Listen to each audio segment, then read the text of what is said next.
Here we go. Mic check 1. Mic check 2. Konnichiwa, minasan, it's your boy, the Otaku Natsu, coming in for our brand new series, Filthy Casuals. And for any of you who might be wondering, like, Thomas, what's going on? Why isn't there any gameplay on the screen? Why isn't there any Arknights? Why isn't there any Pokemon? I mentioned at the beginning when I developed this channel, originally with Foxy, aka Adam, that I really wanted to bring an anime aspect of this channel to the channel. And this is basically what I was trying to get to. So today, we are going to have a nice argument / debate, and really a discussion about specifically shonen anime growing up. And I think I'm gifted with a bunch of people in my life who I thought this could be like really good with. Maybe Manny, maybe Jose, people who have long histories with anime. But I was like, hold on. There's one person, one human being, which I felt had the exact experience, the age, presence, and could actually recall what it is to actually, one, grow up Mexican and be watching these shows, and actually watch these AAA titles till the fucking tape run out on these animes. You know what I'm talking about, the DBZs, the Narutos, the Bleaches. And sure enough, one name came up, and his name is Christian. Hello, everyone. This is Christian. All right, Christian. You might remember Christian from all my other shows, such as the IRL Magic show that we do from time to time. It's the Legacy Lounge. Christian is a really close friend of mine, and we've gotten our relationship is fairly recent in terms of like animes and stuff like that. But even before we were friends, we were into lifelong anime fans, which is part of the reason why we ended up becoming friends in the first place. Because even though some of his opinions might not be exactly meshing with mine, he is not a boring person. He's not just a vanilla person. He actually has opinions, which is why I wanted to bring him on today's episode to kind of show you, because it's one thing for me just to delve into what I think is cool, what I grew up with and stuff like that. You're going to get a little bit deeper reach with Christian on today's episode, and I do plan on bringing other people onto the show as well. Jose's should be next on the docket. Me and him should be talking about more indie stuff, like kind of niche shows, stuff that wouldn't make it to, let's say, the Shonen Jump mangas, or like just any of like the maybe might not even make it to Crunchyroll, like stuff that goes straight to Netflix. Yes, some of you be like, it's like, wait, are you talking about Seven Deadly Sins? I'm like, but isn't that considered a AAA anime? Yes and no. Let's have a frank discussion, guys. Like, if it really was AAA, as everyone says it was, it would have been on Crunchyroll. It would have been on Funimation.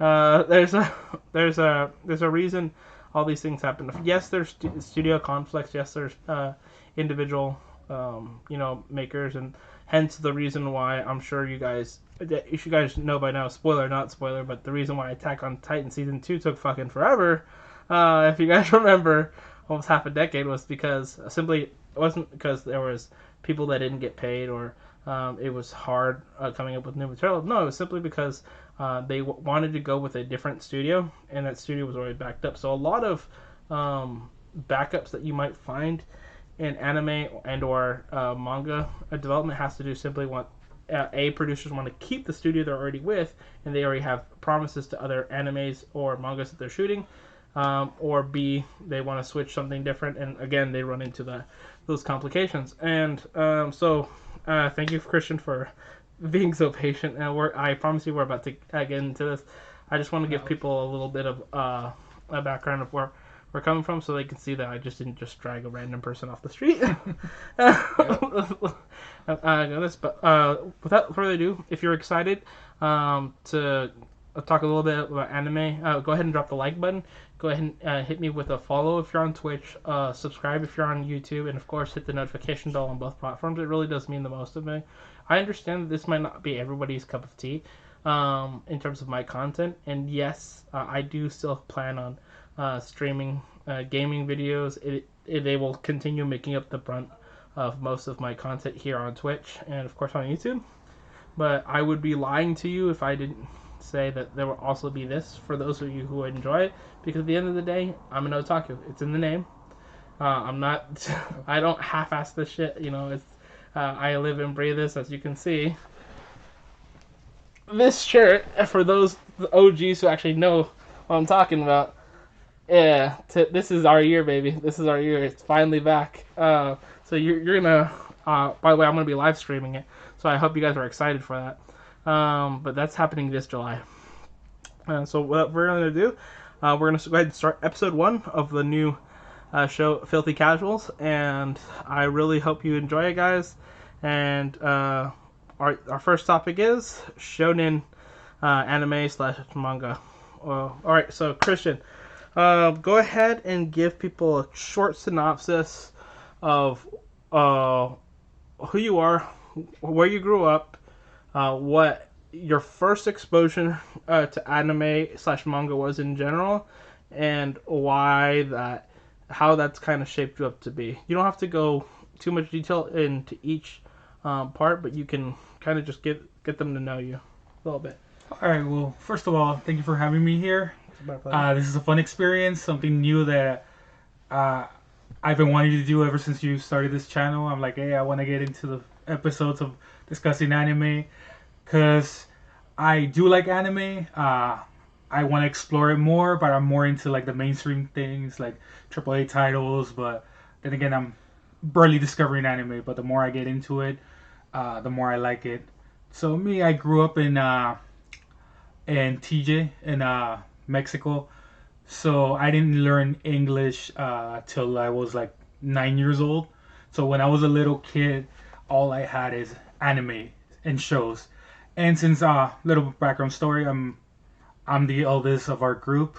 So I'm 30, in my 30s, 31 to be exact. So I'm like a 90s kid. So I kind of grew up with the 90s anime, the 90s cartoon, Dragon Ball Z, Power Rangers, things like that. So when I was little, obviously like the main anime everyone would know about, everyone would talk about in schools, everywhere. Even your parents would talk about. Even your moms will be like, "Is that Goku guy? Is that Goku?" You're like, "No, this is another anime. The Goku guy is the spiky hair guy." They even have a meme about that, where it's like everyone, and then the real Goku is like, "Oh, it's the spiky hair guy." I'm like, "No, that's the real Goku." Yeah. So yeah, everybody's like, "Oh, is that Pikachu?" Every time they see like a Digimon or a Pokemon, it's like, "That's Pikachu, right?" things like that. So yeah, I grew up with those kind of animes, like the more mainstream, the ones that made it over there in outside of Japan and became really popular to be let's say dub in Latin America. Which, by the way, the dubbing in Mexico was really good. So good job on that, the Latin audio and everything. So I think they do a great job. So the animes that I started with, Dragon Ball Z, obviously. There's one. Do you know about this one? The soccer one. Over there, since we're all like into soccer, there was an anime called, in Spanish, Super Campeones, but in Japanese, I think it's called Captain Sabusa or something like that. Sabusa. Mm-hmm. So it's like we grew up over there with soccer and anime.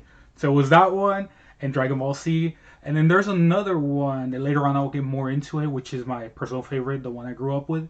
It's called Saint Seiya, and that one's Knights of the Zodiac. I know it got a little translated, and I think Netflix was trying it out like a year ago, but I don't think like it gets the credit it deserves. But that one was my all-time favorite. The anime I started watching when I was 4 years old, and back in the day, well, some of you guys hopefully remember this. You had to record shows with an actual cassette. Yeah. So yeah. So back then that shit. TV. you have my parents recording that anime for me when I was like in kindergarten. Like I'll arrive home and I'm like, "Is there a new episode?" "Yeah, we recorded for you. It's in this big ass cassette multiplayer, and then you have to play it and then rewind it. Those things. It was a fun experience growing up with with anime things like that. And what other show I enjoy in Spanish? Obviously, Pokemon. It's kind of new when I was growing up. Digimon. And just so people understand, I get a grasp of what time frame this was. I grew up like late 90s. Realistically, obviously, I was born mid 90s. But Christian, I feel, got to experience pretty much the whole 90s from beginning to end. Because when were you born, Christian? What 90 year? exactly. Yeah, 90. 1990. So basically, his entire childhood is the best of the golden era of cartoons, anime, you name it. And so I feel like, again, this is a great first guest to have here on the show, but we're going to go ahead and crack on to the meat of today's topic. So let's go dive into... I definitely know that the viewers want to know our opinions on the big three. You know, there's no getting around it. The big three, whether you live under a rock or you are the most social person ever, everybody and their mother knows Dragon Ball Z or / Dragon Ball, depending on how OG you are. Manny would fight me on this. Yeah, even GT, Manny, even GT, because motherfuckers know that if you were alive in the early 2000s and you were watching Toonami, you watched GT. 2, Naruto, / Naruto Shippuden, and Bleach, of course. Or as many know it, Boruto's dad's anime. That's exactly Boruto's right. dad. Boruto's dad. I was like, who's this Naruto guy? Oh, Boruto's dad, yeah. Okay, first on the docket, the one that I definitely can relate to, and the one that we've already kind of sort of discussed already, Dragon Ball Z. So, Christian, for me, Dragon Ball Z, growing up, I got to watch a little bit of the actual Japanese sub that you, I guess, we kind of take for granted nowadays, you know, sub being as prevalent, and we all know that sub, of course, is the master race when it comes to, you know, anime and stuff like that, but I really, I really find it kind of interesting, your take on specifically the dub, but before we crack into that, the Dragon Ball Z in general wasn't really available as we remember it, was it? Because I can't help but noticing a specific theme growing up, especially when I would visit, you know, my family in Tijuana, or you know, I don't know if you guys know this because I'm not really too open about where I am,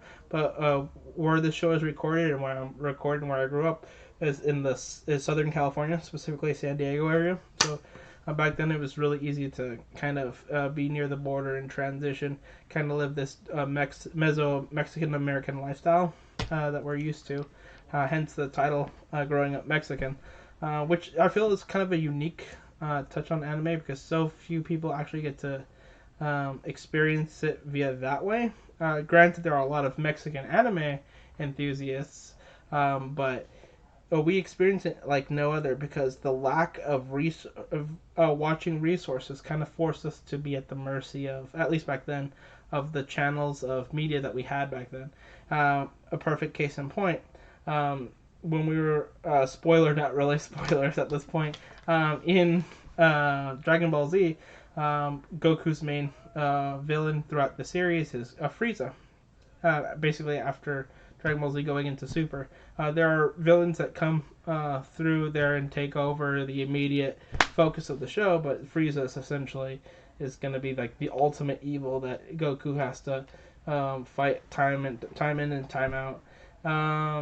And he eventually has, you know, adventures to get stronger, fights new forms. If you're familiar with the show, but going back to the media portion, the Frieza saga, aka the first time we find Goku actually interacting with the villain known as Frieza on the show, is essentially as far as we get ever when you're delving into Mexican / Southern California channels.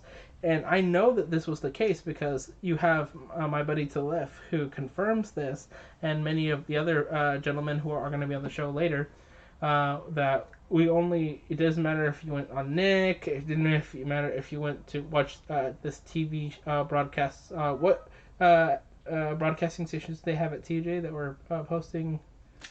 No, it's a good thing you mentioned that because I think like with everything, I don't want to get deep into it, but like the new era we're living, because streaming services, the internet is sort of new still. So now you get to watch anything you want. Like you go online, you go into Crunchyroll, you go into all these apps, and you watch anime. Back then over there in Mexico, like not everyone can afford things like cable, and this is back then when we were so dependent on cable. So we had to rely on the free channels. So we had this channel where like, okay, Dragon Ball Z, like they defeated Frieza. Now we're going into the androids. Oh, now they're getting introduced Cell. So you're here over here getting from school, looking forward to the new episode. Next day you come in, they rewind it all the way back to Frieza or to Raditz. You'll be like, why? Like I was so into it. I was following the story, and I don't know. Back then, now you're a kid, you wouldn't understand. Like, maybe I don't know. They haven't caught up, or they haven't done all that stuff. You're just a little kid saying like, hey, I want to see what's next. I already know what happened on the others. So yeah, that's another thing. Like it was kind of hard watching it because sometimes you couldn't watch the episodes. You miss one.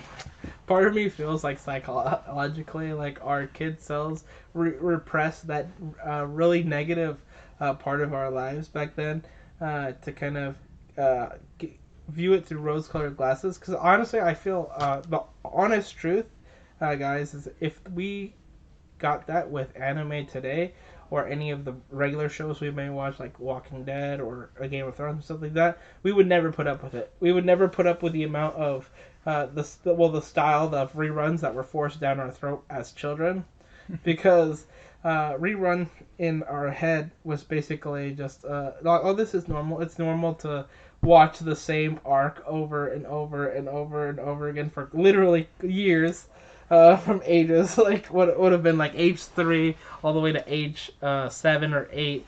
Like what? It's like, God dang, how many times does Goku have to beat Frieza over and over again? And then he's level grinding. As if they wanted to double down on the madness, they created a highly edited version of the Frieza saga and a little bit of going to the Cell saga called Dragon Ball Z Kai, which essentially is like the 4K version of Dragon Ball Z with a few things edited out to make it a little bit more kid friendly.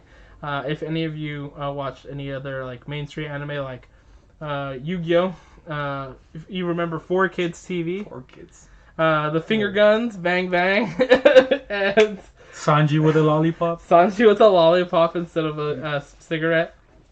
And this was to protect children from the evils of anime.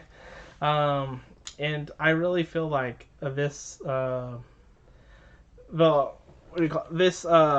guess highly edited version of filtered version of the anime that we were so nostalgic about was, even though wasn't evil, looking back on it, was a necessary evil, because it kept us engaged. It kept us basically just like McDonald's or any big corporations that know that their consumers are dumb enough to stay hooked as long as they keep feeding them the hits, something like that, is important to why we are still anime fans today, because it basically kept anime alive long enough to where it could get into mainstream channels here in America, here in Mexico, as he mentioned. My partner here mentioned, streaming channels that we have available now, which we did not have back then, because back then the only streaming we had was very, very, very early YouTube, which live streaming was like this infinitesimal portion of YouTube. It was mainly videos at that point. And then even then the YouTube, I remember the biggest YouTubers back then was a crazy guy named like Fred, or like the V3 type guy, E3 people, Ray William Johnson. There we go. Or back in my day, if you wanted to watch something, you would go to Blockbuster. Oh yeah. Go rent. Yeah, you would go rent an anime. Like, oh, I don't think I've seen these episodes here. Okay, let me see if they have that tape, that DVD, like of those episodes I haven't seen. So that was another thing. The Yeah. media you could use back then. The media, the way that you receive your information, your TV, your anime, definitely shaped how long you stuck with it. And I feel like the reason why you have such a division between people, I guess you could call us the nerds, who grew up during this time, and versus the people who anime just didn't really catch on with, is our different delivery methods. Because I feel like if you lived anywhere else in the United States, as I mentioned, when I lived in Idaho, anime came out like Johnny on the spot. It wasn't so many reruns. We would actually get somewhere were there, and then it would switch to another anime, aka services like Toonami.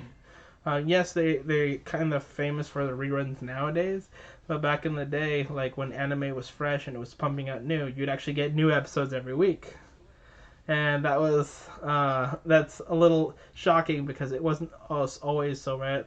It eventually did become available here in like Southern California and Mexico and other places, but like it just seemed to be more available elsewhere, or at least it took a while for kids to kind of in these Southern America to kind of really catch on with I guess white TV, the Cartoon Networks, and the late night. It's funny you mention all this, and later on, hopefully, we can make another episode because I feel like we can fill a whole episode just talking about like how the perspective on anime has changed throughout the years. How before they would see it like, oh, you waste time watching those cartoons, that anime, and now fast forward to this time, everyone loves it, everyone's into it. Like it's become more like cultural, Mainstream, yeah. mainstream, yeah, accepted by everyone. Right now, everyone's like, "Oh, look, I was into Pokemon cards. I was into this." When back then, it's like, "Why are you wasting money on that? Why are you wasting money on Magic, on Pokemon, on cartoons? Like go do something productive." Even video games have actually also changed how we think about those. Everybody had again. It's all about like they view with rose-colored eyes what they really were, but the people who are really like the otakus today were the outcasts of then. You know, back then, and people who actually devoted their lives into documenting and historically archiving all these important animes and news sites. And I feel like it's up to people like us, the otakus, to kind of deliver the next generations, your Gen Xers, your Gen Zers, this information so we can keep, for better or for worse, the dream alive, basically, because I don't think I would be anywhere near the type of person I am today if it wasn't for anime, and I'm sure Christian feels the same way. I'm not saying it's the only thing in our lives, but it definitely it almost like it brought us up. It gave us a slate of morals that no parent could ever teach you. Learning what truly is how it is to fight for good and to keep on the path of the narrow and the straight. And I'll go ahead and leave it to Christian to kind of. So how do you feel, Christian, about? Because for me, I almost feel like anime kind of raised me in some aspects. What are some big parts of your moral compass, your values that you have today that you can really credit to anime? It's good you asked that question because I really wanted to talk about that because like most of the values, morals that I have, I can honestly say it's thanks to anime. Like I grew up with anime that taught me like the value of friendship, the value of like having someone there for you. Anime that taught me like every time you fall down, you have to get up, you have to achieve your dreams, your goals, things like that. And honestly, some of those animes were like really violent, so I can see where the parents were worried, or other people be like, "Well, that one's just teaching you violence." I'm like, no, like sure they have that too, but they really teach you like a valuable lesson behind that. Like this is why we do this because we're fighting for this. Look, we fell down like 20 times, we got beaten up, but we're still there doing this. And like at the end, it shows you like that's what triumphs in the world, like not giving up, like believing in your values, things like that, caring about the people that are there for you. So for me, like growing up with that, I think it helped me a lot. Like he said, like like many of the values I learned there, they didn't learn in school or they learned from my parents. So to me, I think it's an important part of my life growing up with those shows. Like the main one that taught me that was like my all-time favorite, Knights of the Zodiac, where you have these guys fighting, and every time they got beaten up into the story, because I was the anime, it would get beaten up. It's like no, no, no, I have to get up, I have to do this, I have to achieve this, and again they would get beaten up, and the freaking fucking third time they will finally achieve it, and it's like okay, it's done. I'm like, all right, that show taught me even if you fall face flat on the ground, which it was literally in the show, you get up and then you achieve your goals. So yeah, which anime for you was like one that you would say like this is anime I value, I appreciate because it taught me this? For me, I would definitely feel like Naruto slash Shippuden, but like Naruto in general, because it gave me I personally have had family issues throughout my life, with my parents and my elder brother, and so I related a lot, not to Naruto, the main character, but a lot to Sasuke Uchiha. And I know a lot of people be like, "Oh, so you just were an edge lord," and thought about this. He wanted to kill his brother. Yeah, so a lot. Itachi. I got. That's a little bit more of like the extreme portion of it. What the show taught me is essentially is that today's people that you see as like the scum of the earth, or like the people who cause you pain, you don't have to let the pain that they gave you basically dictate your life. Eventually, again, spoilers. What do you call it? Sasuke is able to kind of right the wrong. What his brother did, only to figure out that at the end of the day, Tachi, his older brother, was always just looking out for him anyway, and everything that he did, while still being wrong, murdering your own family is inexcusable regardless of the way. And there's a bunch of plot holes that you could fill in, like why didn't Itachi just end up teaming up with the rest of the Uchiha and like taking over the village if he was so strong, and all this other stuff. But like what it really came down to is forgiveness is the biggest thing that I learned from Naruto. Being able to swallow the poison pill of forgiveness, and understanding that forgiveness is a poison not only to other people but to yourself, and it really only affects you because 90% of the time, if you and a person, especially like a friend of yours, have an argument and then you stop talking to each other for a day, month, year, decade, the only that person realistically has already forgotten about you. They're moving on with their life. Meanwhile, you're stuck here being like, Itachi, one day I'm gonna get revenge. I'm like, it really teaches you to kind of understand that forgiveness really is the only solution to the anger slash pain, the venom of not forgiving people in your life, and not bearing that cross with you anymore. And I feel like Sasuke became a stronger character, both literally and I guess emotionally in the show. He's able to think clear and live his life to his ideals. For such a long time, he was driven by just rage and vengeance, misplaced as it was. So that really to me is why I feel like Naruto is a pretty good coach morals. There's a bunch of other characters that you can strip. If I may add to Naruto, Naruto's an anime also that I got into it later on, and I really loved it. Like Naruto, like you said, the character development there is really good. I know sometimes people don't like it because it's too mainstream, or like everyone's like anime. I watch Naruto, but the thing is, it's a great story, dude. If you think about it, they start as kids, and like you say, at first they're seeing the world as black and white, yeah. And then you see how the character matures to like, okay, this is maybe why my mentors, my brother did this, because the world is like this and not black and white, and you see how they mature and eventually get to the spot where they're at. No spoilers, I guess. in Boruto. You'll see that they're more mature. Decade, guys. If you don't know this, then I'm sorry. Who is this Naruto? and I love that it's gonna be a great contrast because he said that Sasuke is his favorite character, or like the one where he learned the values. For me, it was if I'm really honest, it was the other side. It was Naruto.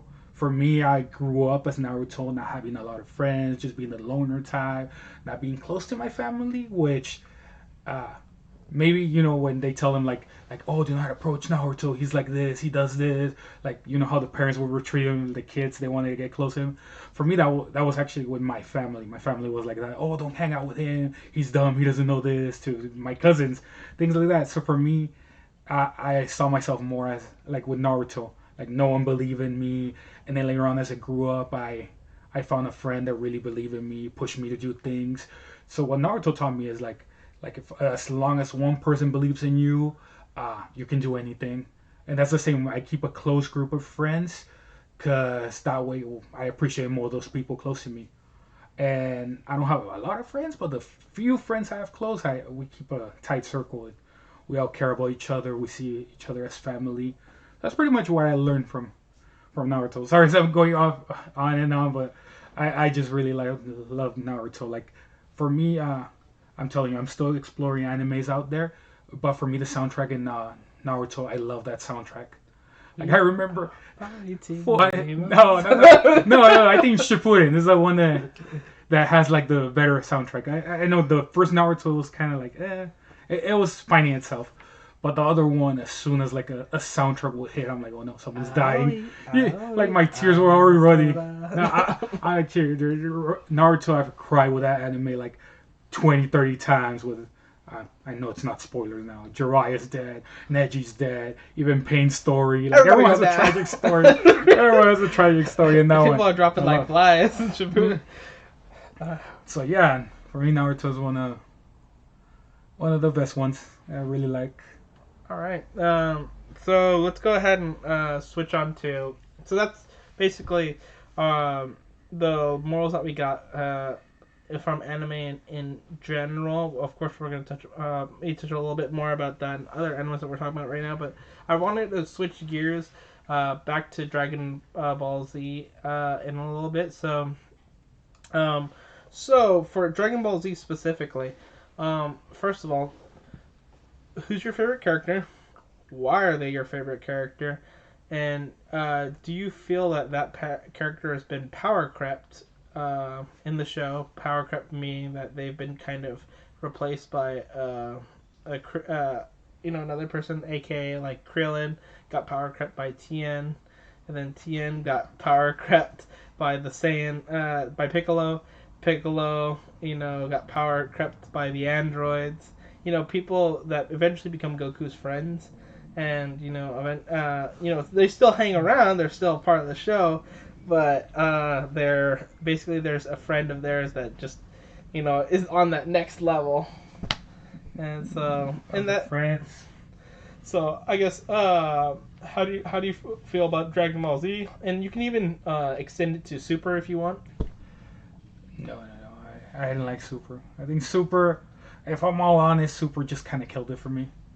Which growing up and believing that Dragon Ball Z was like the all-time best, because when you're a kid, you're like, oh, it doesn't get any better than Dragon Ball Z. Dragon Ball Z is the all-time, like, there's no anime that beats it. But then later on you grow up, and for me, my example, you grow up and find all those other animes, and you're like, wow, Dragon Ball Z wasn't that deep. Like, the story wasn't that much. Like, sure, it was fun seeing him beat all these people. Then later on you mature and you're like, wow, Goku was really stupid. Like, his decisions were really bad. I'm gonna fight this person. Go power up, even though you might destroy the world. So like, wow, this guy wasn't that good. So, but the main character back then was I always prefer Vegeta. For me, I was a team Vegeta. I'm like, come on, Vegeta, you can beat him, even though he will never beat anyone. Or has he ever beaten anyone? No, right by himself. So no, not Boo, not Cell. Really. And he even became a bad guy in GT. There's a reason for that. Fun fact that you guys might know. So Akira Toriyama, the director / original author for Dragon Ball and Dragon Ball Z and Dragon Ball Super, he actually hates Vegeta.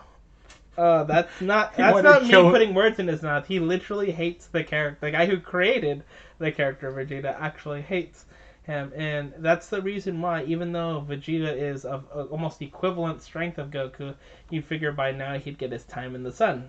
And spoilers, not really spoilers at this point. If you guys are up to the nearest Super at this point, there's even a fight between Vegeta and the newest villains that they're going against, and he is again being cucked by Goku or other side characters who they've never met, just to prevent Vegeta from getting his moment in the sun. Always do him dirty. And so, yeah, I understand what because everybody likes an underdog, and Vegeta's been the underdog for God knows how long, and I can respect that opinion, and I get by that. I understand exactly where you're coming from. For me, the main character that I like for Dragon Ball has definitely been more like Trunks, and here's why. Trunks, future Trunks. All right. It's important I separate. What, not the GT Trunks? No. Or the Super Trunks. Well, he does come back in Super, but yeah, I caught up with it. Super. Fun fact: I think I stopped at Super like 2 episodes before it ended. I don't know why, but I was just like, I don't really care how it ends. You got to the Tournament of Power. Yeah, I got to the Tournament of Power, and I think it was like the last battle. He was about to team up with Frieza, and that's where I stopped. Maybe one of these days I'll go back to catch up. I know they're adding more stuff. Oh God. But yeah, I don't know. I think that killed it for me is that they don't show blood. Like the guy's like, oh, I'm not gonna show blood. I'm pretty sure there's a story for that, but Dragon Ball Z. I've always been into animes, for example, Naruto and Knights of the Zodiac. Like they show a lot of blood and you can see the character over here. Is like now they have like little smudges here and there. Like, oh, he's beaten up. Like he's tired. So.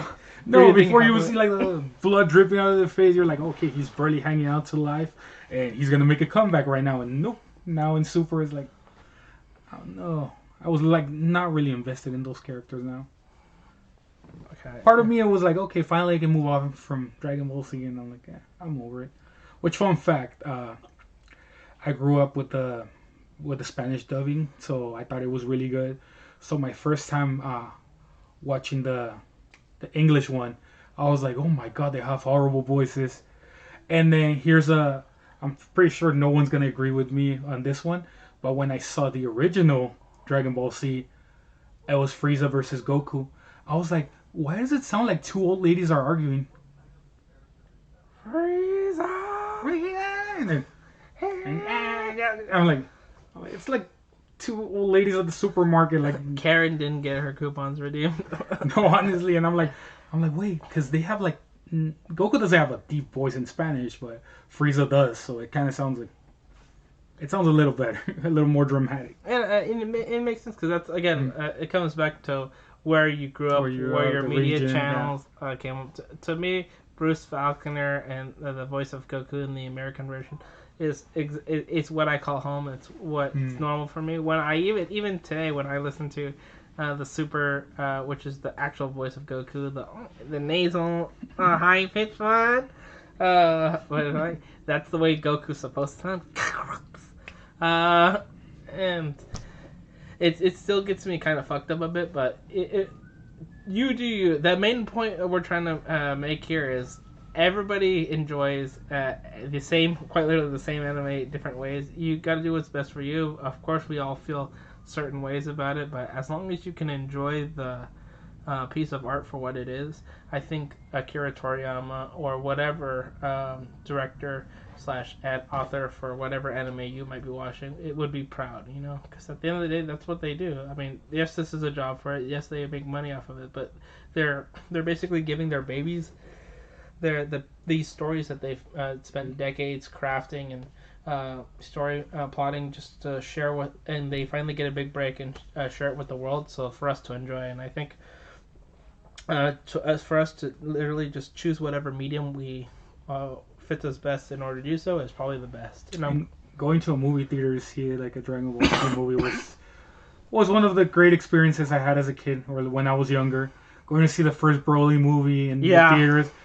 I love that. That was so much fun. Nothing beats watching a Dragon Ball. Even the second Broly movie that came out not that long ago. I watched the other one.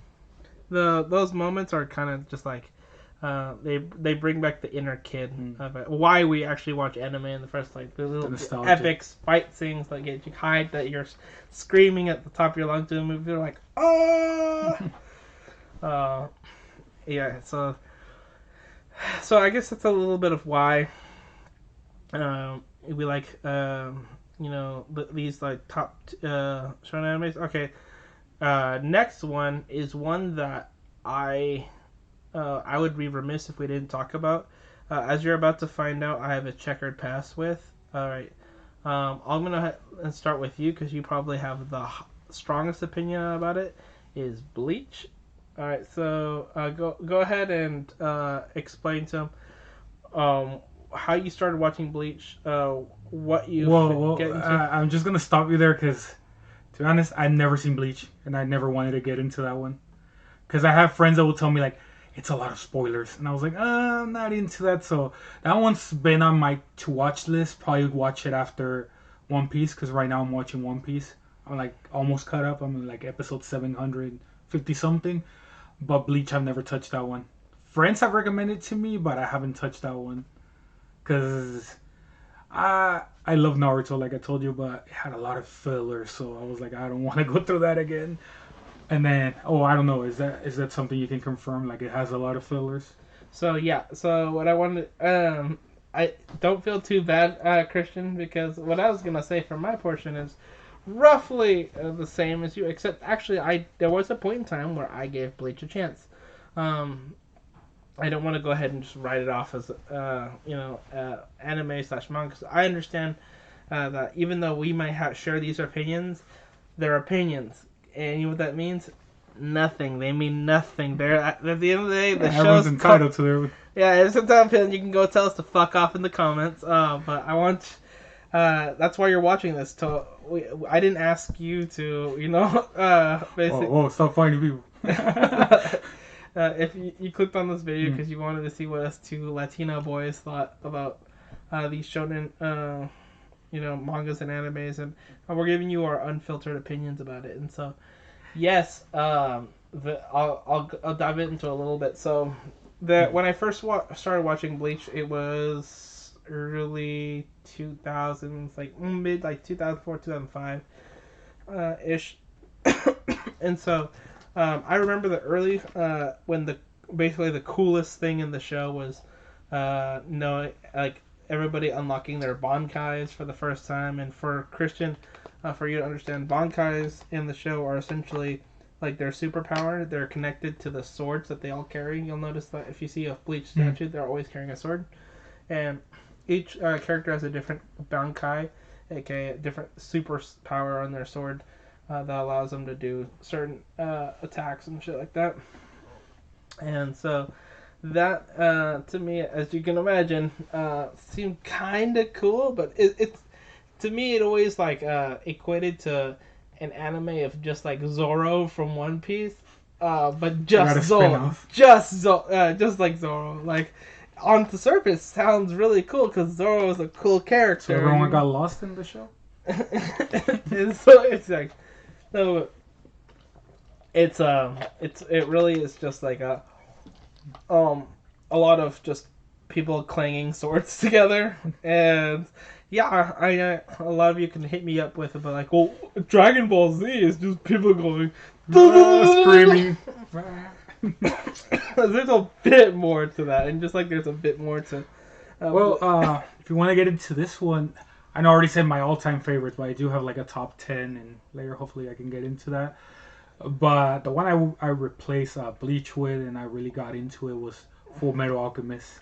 That's one of my favorite animes, and I watched the first one, and I'm like, wow, this one doesn't get any better. It was good, the ending was sort of okay, but then I found out about Brotherhood, and I thought it was 3 times better than the original one.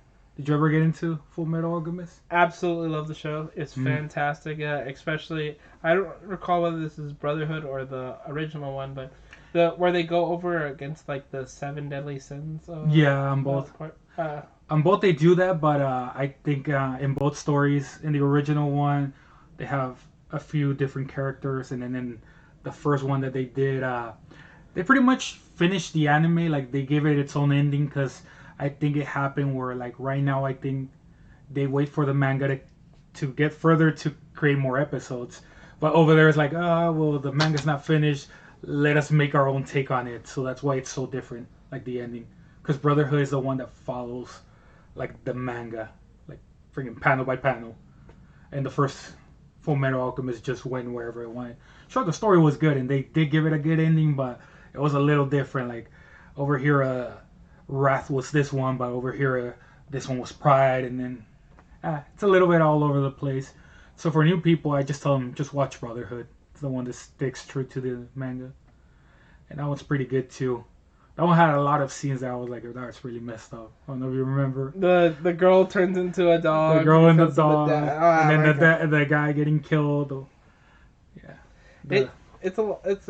I feel like to talk briefly before we go back to the topic is I really feel like yes, if for anyone who hasn't given Full Metal Alchemist Brotherhood or otherwise a chance, I really suggest you watch that anime. Of course, it's a AAA anime for a reason, but it's just do get ready for something that doesn't always have a happy ending.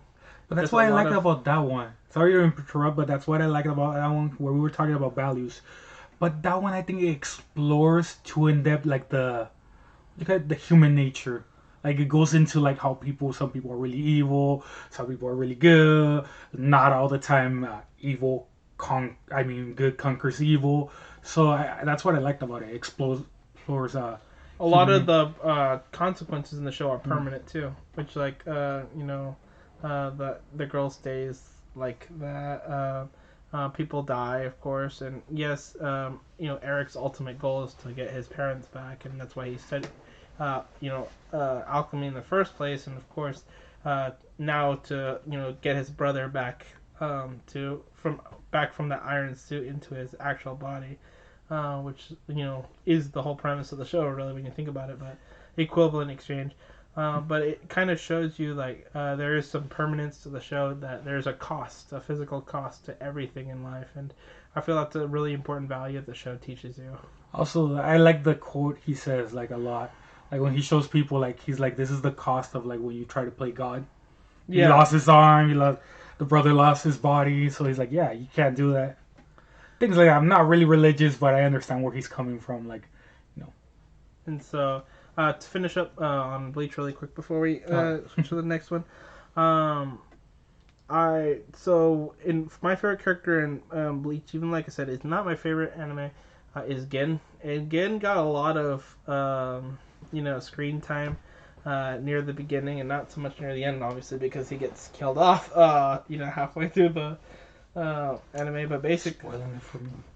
Yeah, decade. That one's more than a decade old. When I start watching, I won't remember who it was. The guy who's smiley. The guy who looks like a douche face. But he had the sickest power, which was his Bankai allowed him to extend his sword so that it could pierce any enemy up to a mile away. And so that was super cool. It was OP back then at the very beginning of the show, because our main boy Ichigo was trying to against his life, already fighting against these pixies, aka like what we thought were going to be the main villains at the beginning, because it used to be once Ichigo got found out by his friend with the glasses, one of the pixies, they became enemies for a little bit, but then they eventually became allies, and he sticks with that friend for a while in the show, and until they have to fight together. I believe Gin is one of the first bosses that they fight, but again, this also goes back to a little bit of the Itachi Uchiha aspect of the show, because Gin ends up being, even though he does all these evil shit and kills nice people in the show, it turns out he did all of this for the good reason, that he was always looking after Ichigo and the Soul Society this entire time, and he was kind of working as a double agent. And so it's important that we also understand that these values of like life is not always black and white don't just stem from Naruto, although Naruto for me is the most powerful example of this. That just transcended into other animes and mangas too, which again is pretty cool, I think. But yes, even though I don't really fucks with Bleach, I was able to enjoy it for the first maybe 2 seasons that I watched it, and it was cool enough when it was on Toonami. And I'm willing to respect anybody who fucks with it, and but we're gonna. I think I see the pattern of like the character you like. It's like characters that like struggle and then do things and eventually are redeemed, right? Yeah. And later on, like they find their path in life. They're It's not like, always given the praise they deserve, either during their life or while they're struggling. Because if that's amazing character development. It's like great character.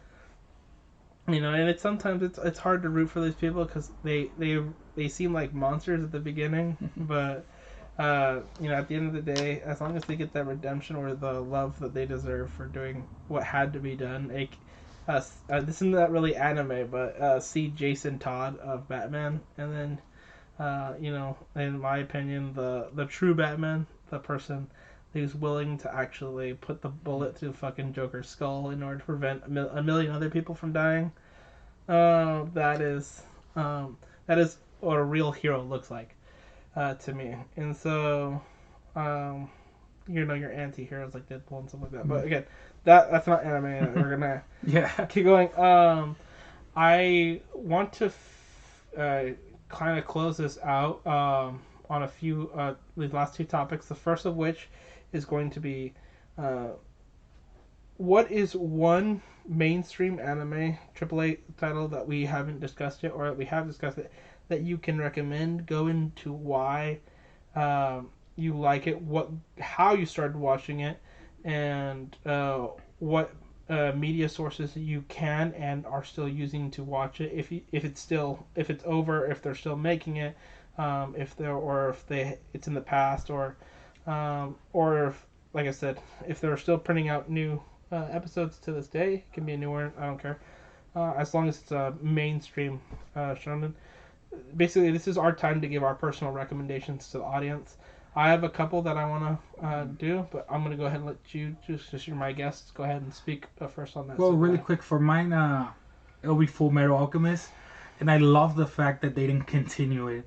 That they just left it like the masterpiece that it is. And no more, like, honestly, you could have gone on and on, make another season, another spin-off. But I'm just glad they left it untouched, because some animes, I don't know how you feel about that, but some animes are better left like that. Like, just leave it like that. It'll forever be a masterpiece, and just don't touch it. Don't do a Boruto on it. I think I know where you're coming from. Yeah. So things like that. But yeah, that one was really quick. The second one is I'm obviously still watching it, and I'm kind of regret that I never got into it, or I wasn't exposed to it when I was growing up. Is One Piece, because I didn't believe people that would tell me like it's really good, you're gonna like it, if you like all these you're gonna love it, and I'm like 1,000 episodes, I'm not gonna spend 1,000 episodes watching a show. And now I'm the opposite. I'm like, oh, I hope this one never ends, because I'm not caught up to where it is, but at the same time I'm like, I don't want this to end, I want to find out more and more. And like, honestly, the world building Oda has, like, it's amazing. Like, whatever little thing you find out in earlier episodes later on connects into something else. So the world building on that one is really good. And I'm usually into video games that have a lot of lore or things like that, or connected. Like, I'm the one that's finding like, oh, what's the history behind this on Skyrim or whatever game. Well, maybe I'm getting into video games, but things like that. So for that one, I would recommend it, like starting it. I've been telling all my friends like, hey, dude, you need to watch it. Like, it doesn't have a lot of fillers, and it's really good. Like, every single arc is enjoyable. It's like, for example, Dragon Ball Z. Going back to that one, like, what would you have? Like the Saiyan Saga, then you have Frieza, then the androids, and then Majin Buu. Over here is like you have more arcs, but every single one is still good. Some greater than the other ones. It's like when I got to Marine 4, I was like, oh my god, this is so good. Of course, there were a few that I didn't like, but the Dressrosa, I just barely finished it, and that one was really good. And I have friends telling me it only gets better. I'm like, oh shit, I'm looking forward to finishing this. So that's the one I would recommend people to watch it. That one I started watching it. People ask me why, but I started watching it on Hulu.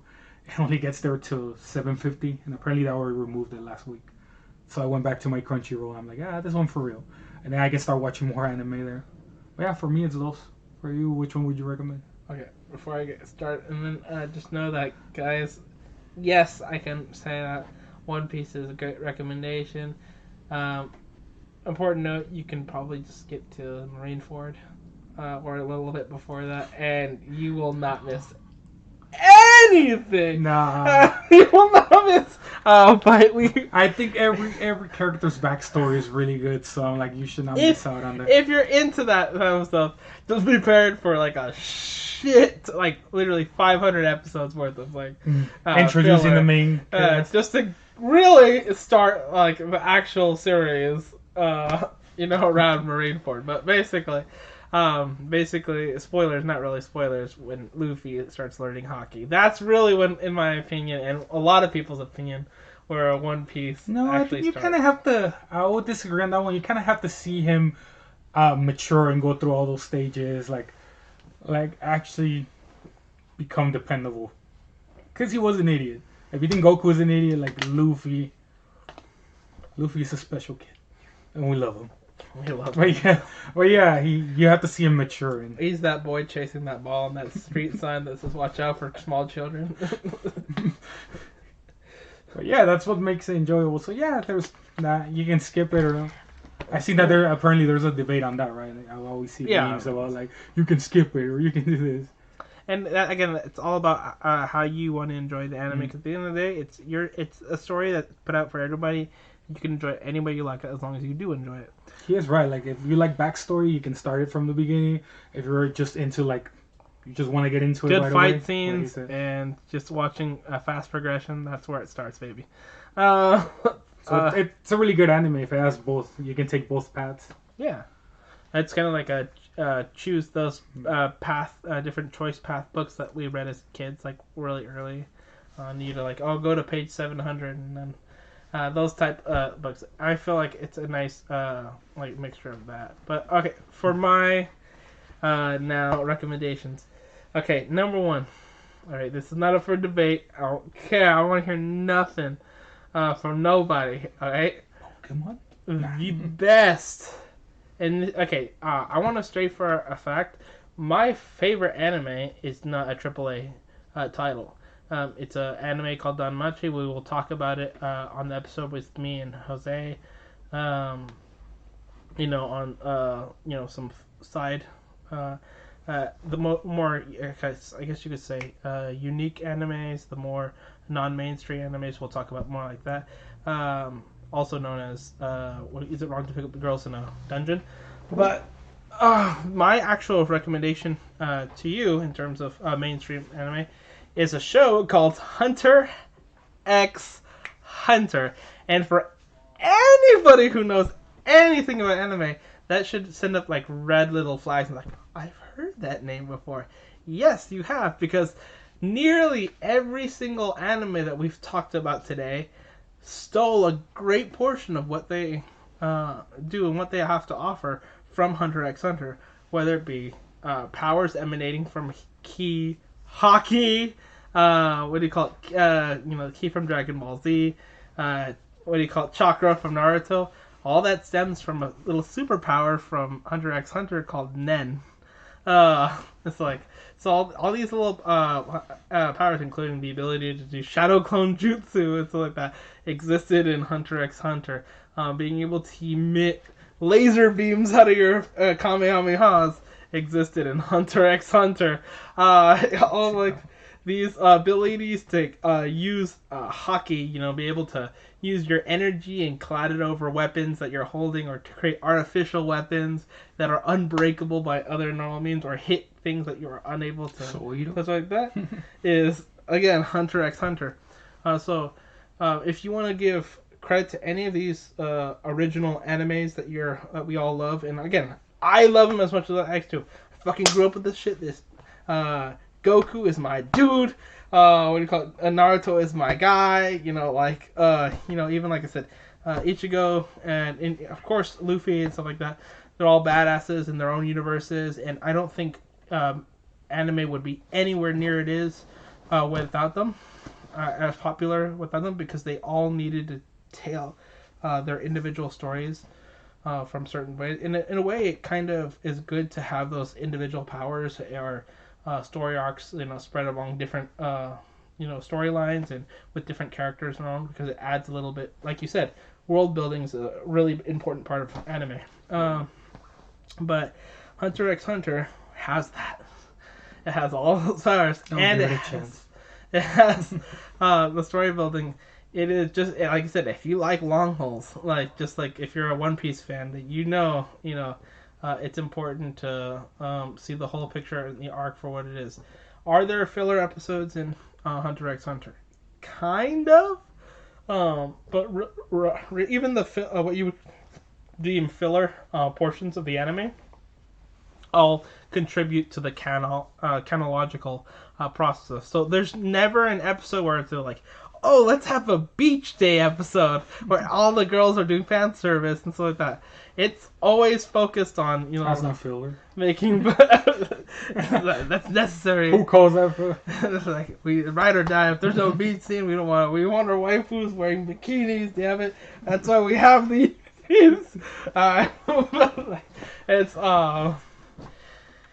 It's really it tackles that. It also to get serious for a second, we mentioned morals in anime. Hunter x Hunter tackles, in my opinion, the number one moral in anime. Not something that a kid should necessarily be learning, but eventually everybody in life learns, and that is the bottomless malice of humanity. And what I mean by that is like, well, why would we need to understand that? To give you a little brief without spoiling too much of the show, there's a part in the anime where it talks about where one of the main characters, is faced against an opponent that is truly unbeatable, and it's certain death that that character will die, and there's no escape, there's no calling for help, there's no everybody he knows and loves will be eradicated, and it's a lot like the Sabaody arc where Luffy thinks he's about to get fucking annihilated by the Kuma, and he's being swatted left and right, and he's watching his comrades go like Thanos snapped out of reality, when reality, again, spoilers, that they're just being teleported different places. But that kind of psychologically is running through that main character's head, and instead of facing certain death with fear or the readiness to lose everything, he looks at his opponent, not his invincible opponent, not with fear, not with sadness, not or begging for forgiveness, or just like trying to or love or anything, simply with hate, with the unwillingness to allow himself to be defeated by what he deems as an inferior species. So this will always be up for debate. I don't care if you're a history buff or if you're a scientist. I think we can all agree one of the most painful ways to die is by radiation poisoning. You're literally being cooked on the inside by an invisible fire, and it's kind of fucked up. But we live in a world post the nuclear bomb where this reality is ever hanging over our heads. Even today with the Ukrainian war between now and Russia, there's a fear that we might go back to Cold War days where any day these nukes can drop, and it's going to be a lot like Fallout games, if you know. And people will that horror, that nightmare of radiation poisoning and us dying a slow, painful death is going to be a reality. And so there's back to Hunter x Hunter. There's a scene where he's facing that, and instead of facing that with fear or run away, he simply stops his own heart and turns the key of the nuclear bomb that he's hidden inside his heart for the very instance should he lose to an opponent that he deems unworthy. So that no matter, think about how much hate you have to have and how much unwillingness you have to put. Not because, first of all, you don't get to choose where you fucking die. So it could literally just be like he died in the middle of the street in a combat fighting his opponent, and he's in a city filled with millions of people around him, and we all know like a blast radius of a nuke is at least a few miles, around minimum. So if you're in the middle of downtown New York, you're taking millions with you, in an instant, and again, as we just spoke about, it's the most fucking inhumane, excruciating way to die. That it really does explore, and it covers very briefly of why he chose to put the nuke inside of his heart, why he chose to do battles the way he does, what kind of powers he uses. Not because he was at this point the character is the strongest guy that we see in the series, but just because he refuses to lose. Truly, the hatred of losing, or the hatred of being unable to accept defeat to a point where you're ready to not only erase your own existence, but to do anything to erase your opponent's existence, is truly teaches you something about the malice of humanity, and it goes into a little bit, and you eventually learn that the human. Does he actually do it? Does he actually kill the opponent? Because anime has a lot of things where you have this character where I'm gonna go all out and die, and then you have someone just go like, no. And so does he? Spoiler free. I don't know. So I want to get into that one. Sounds interesting. Yes, he is able to defeat the opponent, but as I mentioned, this opponent is an unkillable being, and he finds a way to get back, but he's never the same. And now for any of you who can appreciate an emotional story wrapped up, you finally notice, once you've discovered the unending malice of men, you can really get into like, well, at the end, were the humans really the aliens that were trying to take over, or was it the aliens themselves more human-like? Because it forces you to actually not only sympathize with these bloodthirsty creatures that at first oh my god, even back in the late 80s, early 90s, when this first episodes first dropped, like they were horrible images. You can look it up if you want to watch old school Hunter x Hunter, but just search up the Chimera arc. It's like horrible. Like it gives Berserk, which is pretty famous for having gory, very intense scenes, a run for its money, and kind of again just showing you the malice of people, the malice of humanity, how far people are willing to go to prove a point. And at the end it kind of flips it over his head and shows like, hey, maybe it's humanity that has the lesson to learn. And then the Chimera ants, in the very short time that they're alive, and in the anime, actually learn that love ends up being the most important thing. Okay, another moral for the story. And again, that's just there's a bunch of cool powers. One of my favorite characters in the show is Phaeton.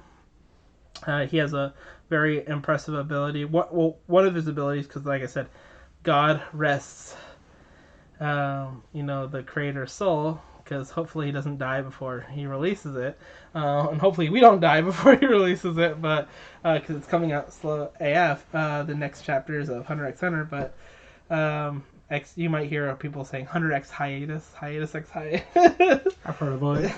But it's really, it really is truly a work of art, and it's considered one of the most beautifully written, if not the most beautifully written anime of all time. So I really highly, I feel like even my synopsis of it doesn't do it justice, guys. You really have to just enjoy it. There's a bunch of character building. There's, there's as you mentioned, you take the main character, Gon, and you see him go from an ignorant child to, at the very end, a defeated old person, and it kind of just runs you through like how different stages of his life he's growing, getting ever stronger, getting ever more powerful, and the costs. Another lesson like we learned from brotherhood. It's like there's real life permanent cost to gaining these powers, and that's something that Hunter x Hunter touches on.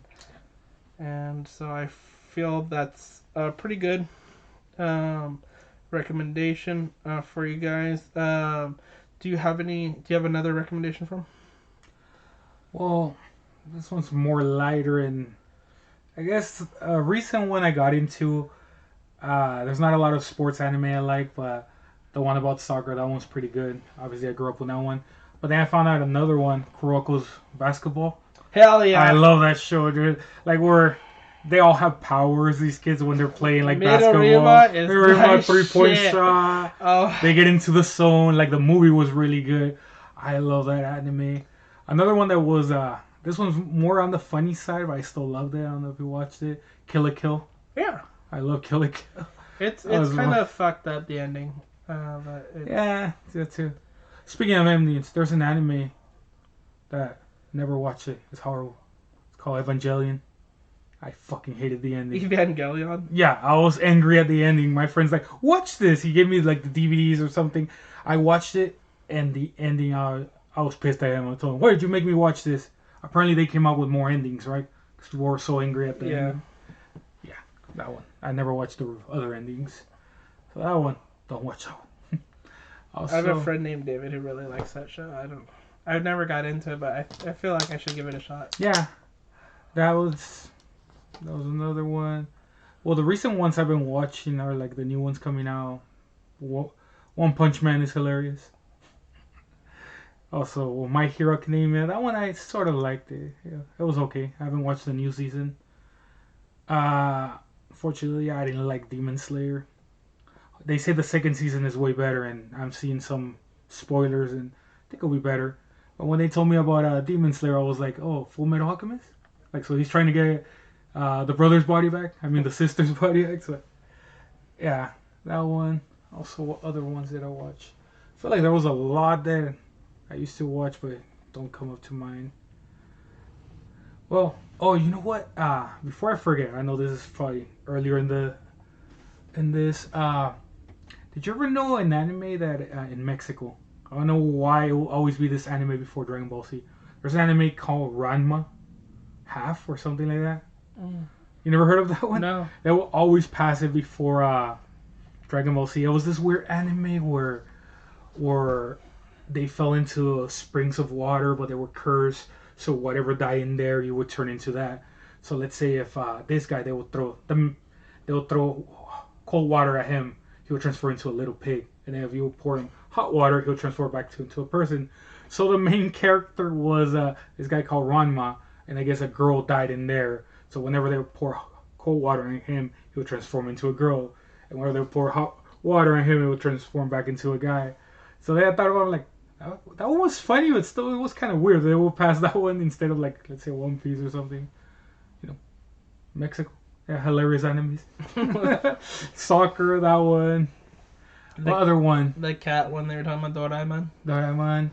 We also had this one, I got into it, but apparently they didn't dub it a lot in Spanish. Shaman King. Shaman King was the shit, yeah. I watched that one. Did you ever watch, I don't know if you consider this one an anime, but they made a show about, or maybe the anime is first. Monster Rancher?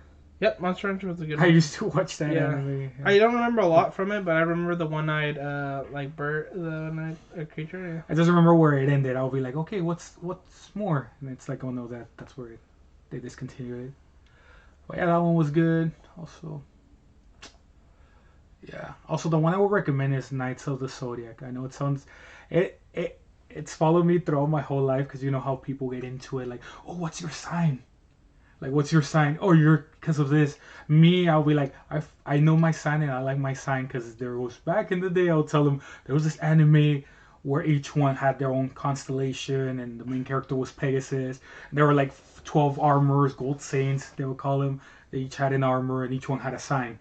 So in the anime, like the strongest one is Leo, which is my sign. So whenever someone would ask me that, I'm like, oh, I'm into that because of the anime, not because all that astrology bullshit that people believe.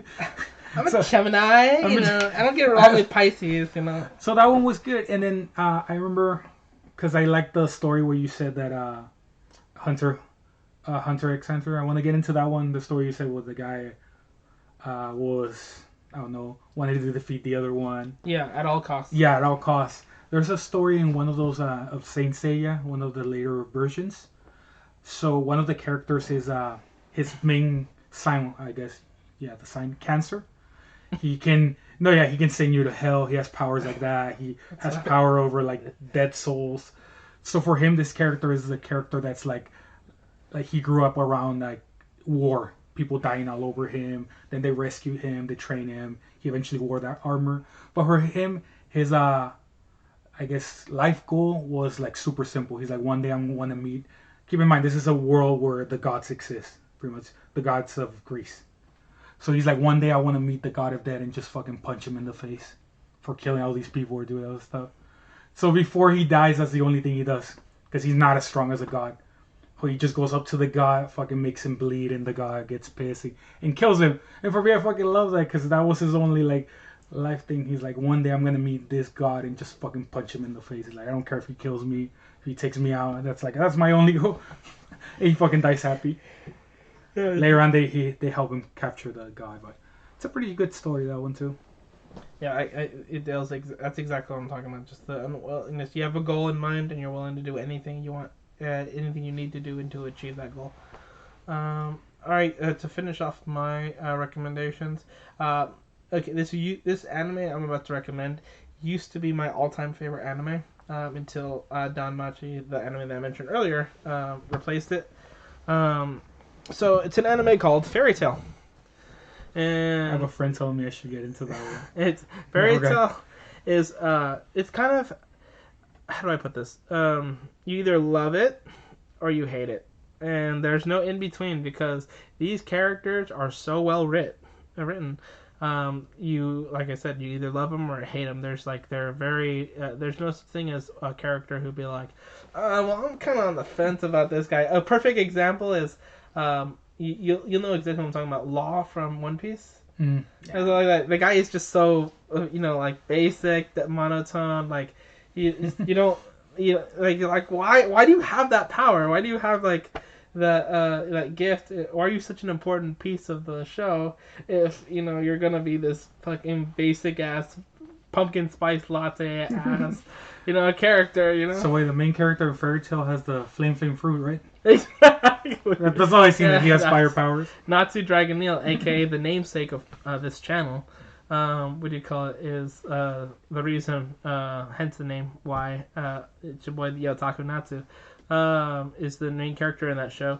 To give a quick synopsis, it's a story about a boy who is separated from his birth parents, and his path is kind of fuzzy at the beginning, but as you learn, as he progresses more and more throughout the story, he starts remembering more and more parts about the past, and then he realizes he's not such a normal boy after all, and he was raised by, all he remembers that he was raised by the King of Dragons, which was the fire dragon, Ignil, and so he was blessed with what's an OP power in a world full where everybody has access to magic. It's kind of like that joke, Syndrome says at the beginning of Expendables, it's like, the beginning of Incredibles, just like, if everyone's super, well then no one will be. It's a lot like the premise of Fairy Tail. Everybody has access to magic. Granted, a lot of people's powers are either weaker or stronger than other people, and hence the hierarchy in the show, but like, Natsu is blessed with the power of dragon slaying magic, which is, again, a joke, like flame fruit. He has power of, and he's able to eat and fire in order to become stronger. He's able to, consume the fire to enhance his powers. And then he's also has incredible physical strength as well. And then later, as he progresses through, he's able to add that too, and add lightning and other elemental things, which again no other of the dragon slayers, because again, if there's a fire dragon, there also leads to be a water dragon, there's an electric dragon, there's a wind dragon. As you learn, he is the avatar.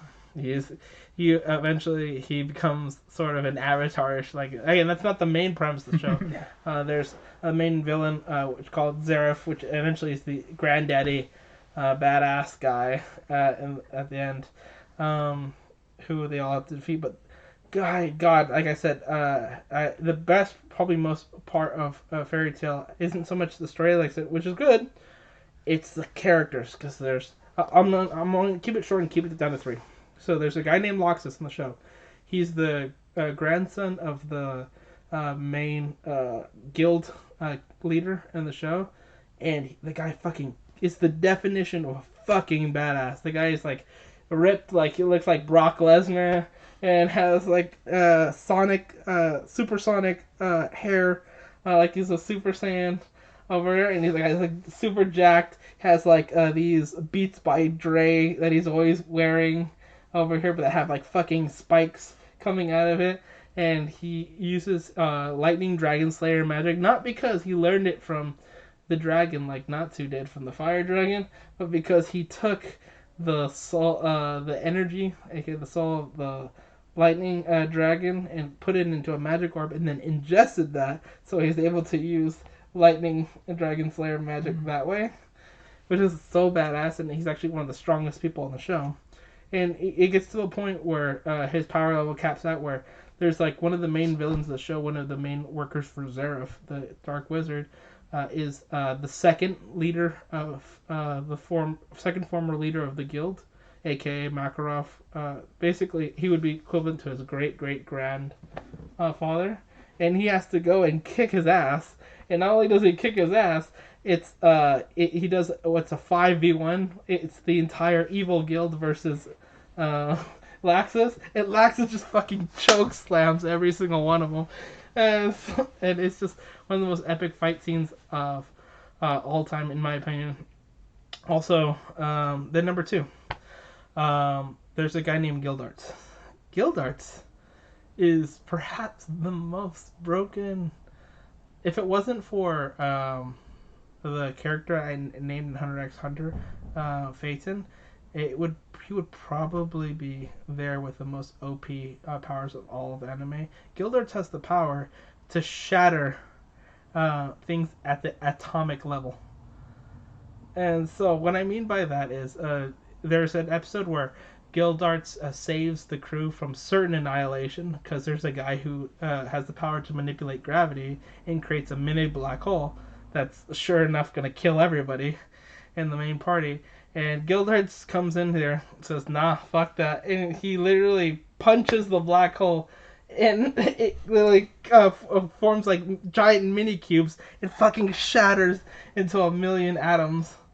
Right there. And what was certain death, finally, the villain's name was Blue Note, looks at Gildarts and says, fuck! And so he defied gravity, and he says, nah, I make my own rules. So Gildarts, number two. Number three in the show, of course, has to go to Natsu himself, because Natsu, like I said, has that avatar ability, like I said, and was able to kind of steal all these elemental powers. Again, Loxus eventually gets in trouble in the show and has to give Natsu his power momentarily. So Natsu is able to combine his fire with the lightning to become the Lightning Fire Dragon Slayer. And then there's a part where there's these things called God Slayers in the show that have like, it's basically the next tier up from like Dragon Slayer. So if there's a fire slayer, dragon slayer, there's a fire god slayer above him that uses like black fire, like Itachi's Amaterasu from Naruto. And so Natsu eventually uses the lightning from Loxus and the fire from the the black lightning god, and uses it to fucking murk the fire dragons, the fire god. Slayer. And so he is able to, and once he beats him, he steals his power. Yes, the Nika Devil. Well, if you're doing the top those three, then I'll do my three from One Piece so far. But keep in mind, I haven't got into the 1,000 episode where it's at. Yeah, you can just give it so far. But yeah, so far I'm at episode 750. And I know there's more, like number 3, and I know people have spoiled it and said that a good arc is coming for him. But since the start, it's been Sanji. I fucking love Sanji's character. He's hilarious. It's only gonna get better. Yeah, people are probably gonna kill me for this, but I prefer Sanji over Zoro. Zoro sometimes annoys me. I feel like he's too OP. It's like the character everyone goes for. So I prefer Sanji. His backstory was pretty cool. He's a fan favorite, and it's for good reason. But I like his story that Sanji deserves some love too. Like especially in, like I said, you're about to get into Big Mom arc right now, and you're he's gonna get the love he deserves. Don't worry, Adam already spoiled stuff for me. Okay. So I kind of know him. So I like his arc. The second favorite character, and I didn't think anyone was gonna top Sanji as far as the main crew. Frankie. Frankie's fucking hilarious, dude. I fucking love that character, dude. Super! And then when anyone's telling the story, he's over here crying like, this is so beautiful. Like, And then his fight with Senor Pink. Yeah. I love that one. So Frankie's really cool. And then the robots, General Frankie. I got to the episode where they finally show his bounty, and then he's like, oh, look, they took a picture of General Frankie, not of him. So yeah, that character, the backstory was pretty cool too, dude. Like, I love his backstory out of everyone. Like, you know how his teacher died. Yep, Tom. And then punches him over there because he's like, oh, don't ever go back on your things. Like, don't ever say this, you didn't make this. So that one, I thought it was pretty cool. And then when he's finally ready to leave the island, they tell him like, his brother, because consider his brother. What was his name? Well, yeah, his brother told him like, hey, the whole reason you haven't moved on is because you still haven't forgiven yourself. Exactly. Like, so that one, I thought it was a great story where it's like, hey, now you can move on. He didn't die because of you. You can, just continue your life, continue your dream, carry on his legacy by living your dream. So that's why I like the Frankie character. Hopefully they develop it more where I'm at. But yeah, that one. And the all-time number one is I still think there's no better character so far, and I don't think there's going to be a better character for me. Whitebeard. Whitebeard was my favorite all-time character, dude. They introduced him. He was only in a few episodes. What was it, like, probably 30? For sure. Whitebeard's in my top 3 in terms of One Piece characters to us. I understand what you're saying. So yeah, the whole thing, like how he was like a father figure to everyone, how you forgive that guy even though he got stabbed by him. Like, yeah, he was just there to save his son, and I think like he was like a super OP character that they Gold Roger was even gonna reveal it to him where's One Piece, and he's like, nah, I don't care about that. Like, I'm over that. I just want to chill. Pretty much they say that later on, like he sat at the throne, but he was close to the throne, but he really didn't care about it. So that's a character I really like. All he wanted was family, like Vin Diesel.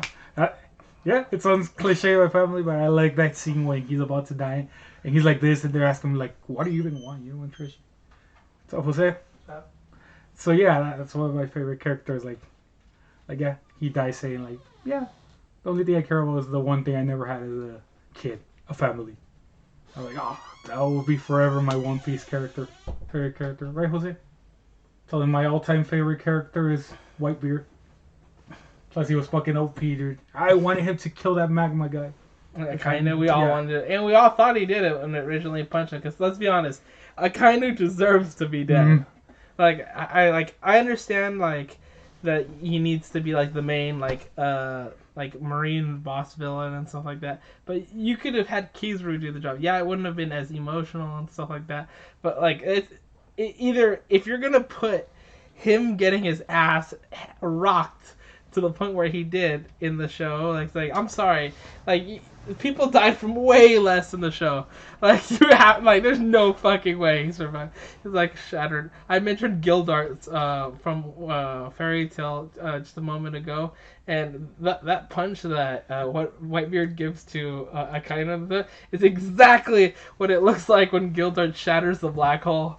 Like in Fairy Tail. It's like I can crack like the air. I can crack like. Oh, fucking time and space. Kinda. Can I crack that guy? Kill him? It's like...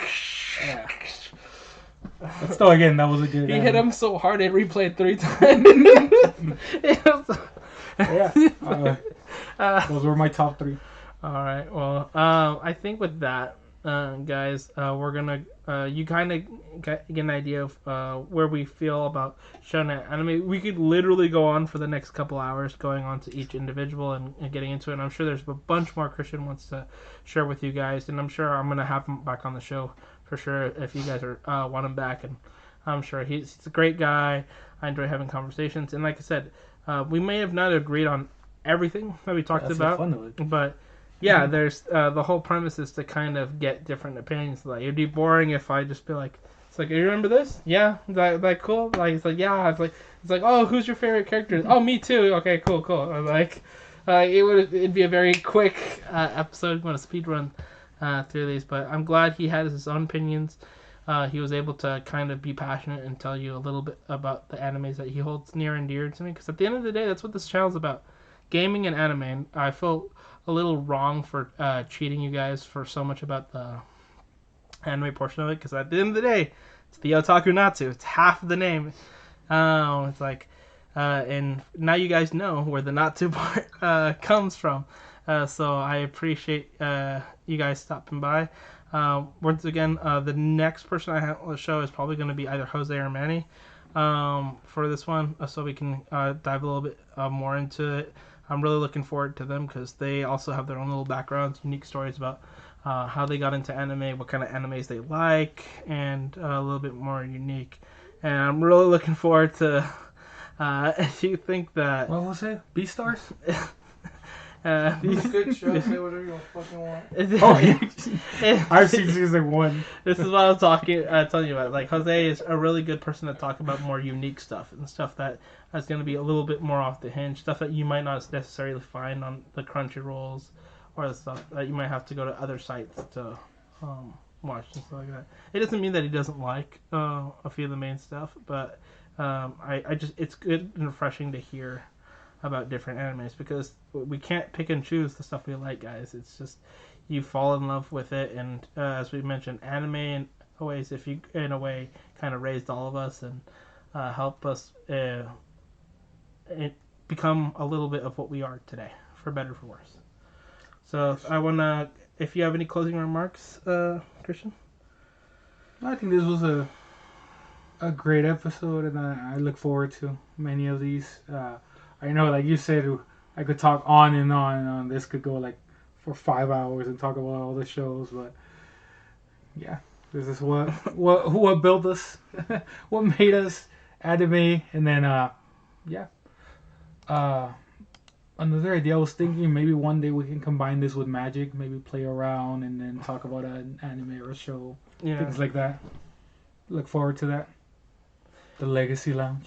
Yeah, so if you want to, guys, if you want to see more of Christian, I highly, highly, highly recommend you follow him on social media. Where can they find you, Christian? Oh, my Instagram handle is Angry Raichu. Little Angry Raichu. And once again, he's going to be on the channel for multiple reasons, guys, here in the future, whether it comes to, mainly for the Magic content, of course, but of course we'd love to have him back here on the show, Filthy Casuals, and of course, when we get maybe back on the topic of either more mainstream stuff or just so we can talk a little bit more about it won't this time, maybe next time, like not so much more mainstream, but just in general, what kind of no, I'm still getting into new stuff, so you guys can recommend me, and then I can come back here, talk with you guys about like, oh, what do I think of this one? Always share like anything you guys share with me, with the big dude over here. So I really, any feedback, we really look forward to, guys. And once again, I'm really excited for next time having Manny and Jose on. And once again, this has been your boy, the Otaku Natsu. I love you all. Minasan, ara, sayonara. Doofy. Oh yeah, you can watch the VODs on Twitch, of course, and I will be posting this tonight on YouTube. Both are the Otaku Natsu. That'd be